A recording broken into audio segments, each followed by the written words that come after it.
So I'll be reviewing the Coleman CC100X mini bike. I've had the same for about 4 years. I got it in October 2020. So it's been a while. I haven't had any main issues, but there has been a couple, and I'll tell you them later. But first off, I'm going to tell you the speed, the mileage you can get off of one tank, and that kind of thing. So this costed about $380 off of Walmart back then. I think it's a little cheaper now, but yeah. So it goes about 20 stock, but if you cut the throttle stop screw over here, it's this screw underneath the gas tank, and I bent it and cut it a little, and it basically allows the throttle to go farther, which increases the speed. And it goes about 32 now, maybe, yeah, just around there. And I'd say for one gas tank, you can probably get 30 miles maybe. I haven't really tested it, but definitely a couple of days of, you know, constant riding. So I guess it's pretty good in that regard. So now for some issues that I've had. So the brake, it gets loose a lot. The kickstand, when I take this off road, since the ground clearance isn't the best, it's like maybe 4 inches, it hits like roots and rocks and bumps and stuff. And then eventually there was a spring that broke off, but I replaced it with rubber bands because it's so screwed up that if we put a new spring, it just doesn't work. So yeah. And one other issue, this happened very recently. So I'm not too exactly sure what happened, but the chain just kept popping off and we had to replace this whole part. I think there was a bearing that broke or came off or something. So we just had to replace the whole tire, which takes like 30 minutes. It's not really that big of a deal. But despite all those issues, it's actually a very good bike.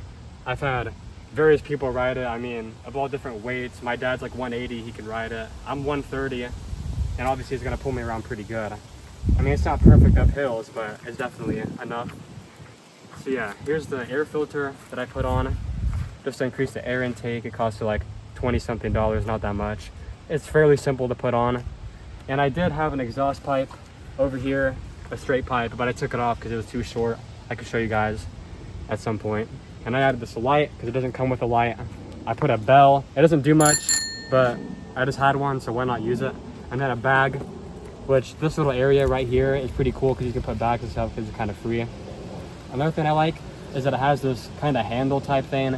Some of the mini bikes don't really have that. They have a rack, which you can use for that, but like the CT100U doesn't have as big of a handle, so you can move it around if you need to, and it's pretty good that way.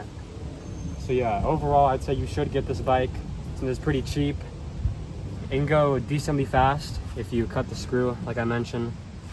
And yeah, so I'll show you guys how to start the bike. So here you start the switch.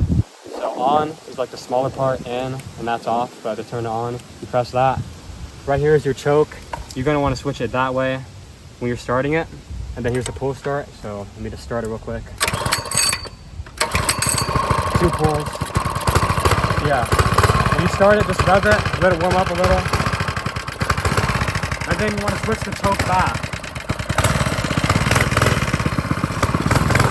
So now it's pretty much ready. And we're gonna do a ride by. But first, so the guy holding the camera has ridden it a bunch of times. What do you think about it? I think it's a pretty great bike overall. I mean, you can get it for your kids or you can have it as an adult. It can really fit just about anybody. The handlebars are higher than the CT100U, which is a nice bonus. Yeah, overall, it does fine on trails. And yeah, it goes fast. Yeah, I did forget to mention that it's basically the same thing as CT100U, but it's kind of like a upgraded version a little bit. The motor's the same thing. What I mean is that, like you said, the handlebars are higher. It has this little number plate, which I always thought was pretty cool.